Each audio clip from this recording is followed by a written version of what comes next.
បាទជំរាបសួរបងប្អូនទាំងអស់គ្នាបាទថ្ងៃនេះសូមណែនាំនៅប្រភេទជាក្រានហ្គាសសម្រាប់បងប្អូនធ្វើដំណើរខាងក្រៅផ្ទះឬក៏ camping អី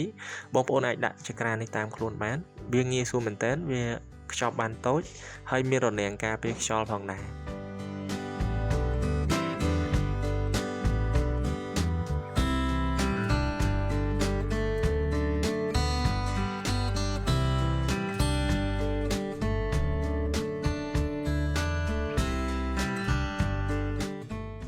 ចឹងខ្ញុំធ្វើការដំឡើងជូន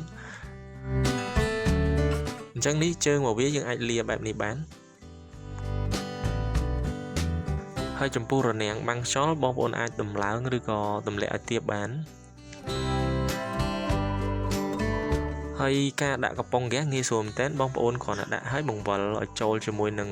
កលាក់របស់វាទៅបងប្អូនអាចប្រើបានកន្លែងនេះបងប្អូនអាចសេរីដំឡើងហ្គាសឬក៏បន្ថយហ្គាសបានយើងធ្វើការកាច់ប្រឆេះទាំងអស់គ្នាអញ្ចឹងនេះឆេះហើយដោយសារពេលថ្ងៃអញ្ចឹងយើងមើលអត់សូវឃើញអណ្ដាតភ្លើងណាបាទអញ្ចឹងបើបងប្អូនចាប់អារម្មណ៍អាចតាក់ទងចូល page បានបាទអរគុណច្រើន